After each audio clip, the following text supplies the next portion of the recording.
What's good, everybody out there on YouTube? This is your man Shadicstick dropping some hot frog on this mic. Today I wanted to talk about Sonic X Shadow Generations and really what expectations we should have. They announced the game about a week or so ago during the PlayStation State of Play, and in all honesty, it looks awesome based off of this first trailer, but I don't want to set up myself for failure, and I don't want to set up other people for failure. This isn't going to be one of those like videos trying to downplay the game, because in all honesty, I think it's probably going to wind up good, especially after the work we've seen on Sonic Frontiers. But I also think that a lot of people are going to expect us to A, play like Sonic Generations, which I doubt it will based off of the fact that it's very obviously Hedgehog Engine 2, and B, that it will have the exact same type of level design, which I doubt. To be honest, Sonic Generations level design is a peak I don't think we'll ever probably reach in the series for a while. But if they wound up doing that, I think that'd be dope. But I think the first thing we really should expect is that it's separate from, the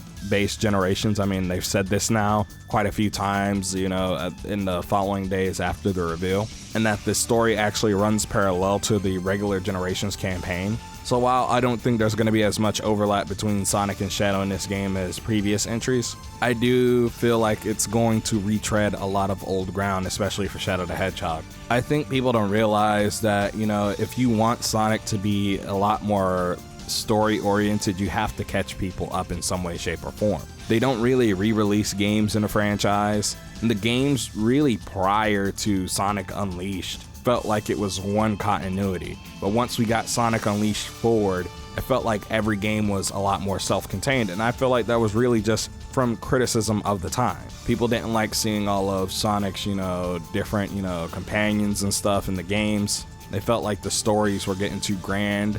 And in general, I think Sonic Unleashed and then conversely Sonic Colors right after that addresses those criticisms, for better or for worse. It just felt like the continuity was left behind once we got to Sonic Unleashed. Like everything before it really didn't matter.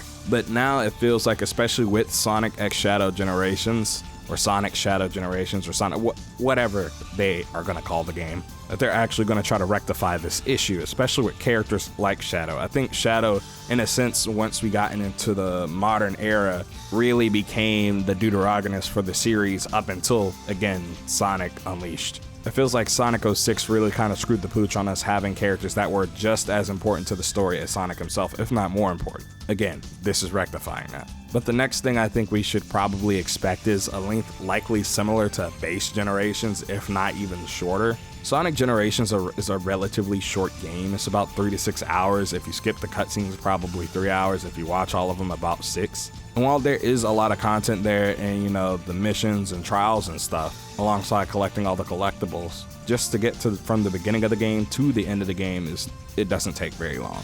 And if this is something like, the Bowser's Fury expansion in the Super Mario 3D World on the Switch, I don't think it's going to be as long as the base game. I would like it to be, but I doubt it will be. I think, based off of kind of how they're advertising it, and I think they're going to try to push up to a $60 to $70 price tag with this game, we should really expect probably more coming from it. Especially, again, since they said this is going to run parallel to the game.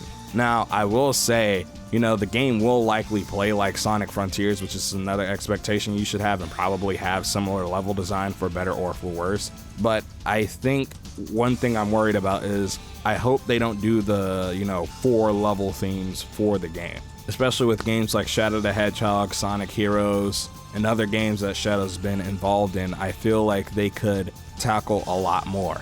We could get a lot more representation from games that, while yes, I don't like Sonic 06, there's other stages in the game besides Crisis City. Like we could get a White Acropolis or something for the game, and I think it'd probably work.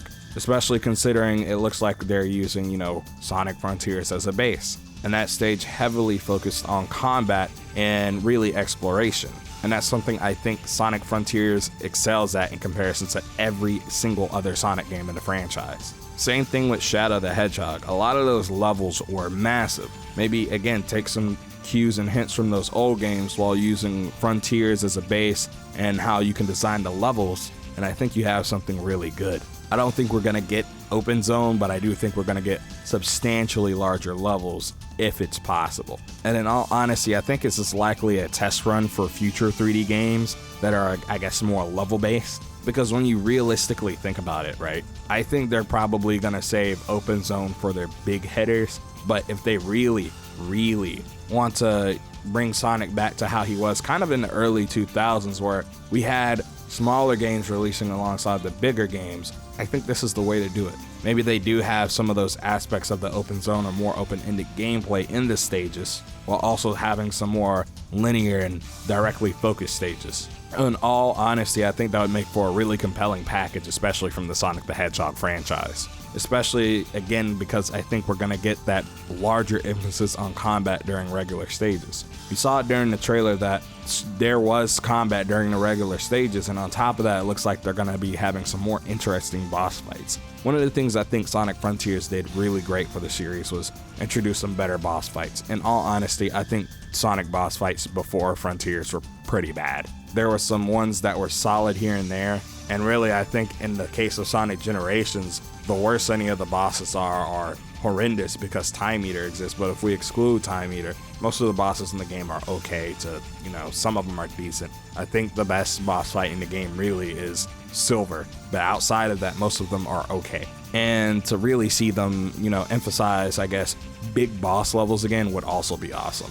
While I did like the Titans in Sonic Frontiers, I want to see more stage 2 boss fight type levels in the series again. And I hope other people would want that also. I just feel like Sonic is on the up and up again, and I think they're going to try to reintroduce old themes and aspects of the series in a more polished way. Especially because I think they've kind of struck something with Sonic Frontiers. While that game is not perfect, I'm not going to sit here and tell you it's perfect. It does a lot to kind of rectify the issues of games that were trying to do what it does before it. And I think that's pretty compelling. All in all, I think you should really expect Sonic X Shadow Generations to be a good game. But in all honesty, I don't think you should hype yourself up too much. We do still need to see a lot more from this game. Hopefully they show us some stuff during something like Summer Games Fest, and even really something closer to now. While we did get that trailer, I'd like to see, a gameplay drop in like a month or so. I don't think that's too much to ask, especially with the way Sonic's been on a roll with just dropping content back to back. This is the year of Shadow. Sonic the Hedgehog 3 has Shadow in it, and they've dropped, a little teaser, and it looks like they're really taking the right approach with the series again. But I don't know, this is the rambling of a guy who grew up with Sonic during arguably its worst period, and then, came into the Renaissance, loved everything there, and then saw it go through a slump again right when he was going into college. But I don't know, tell me how you feel in that comment section down below. This has been your man Shadicstick. Don't forget to comment, like, and subscribe. Share this video out with your friends, and remember, Hot Faraga turns to Cold Blizzaga. Chill out some of my other videos. Peace, and have a good one.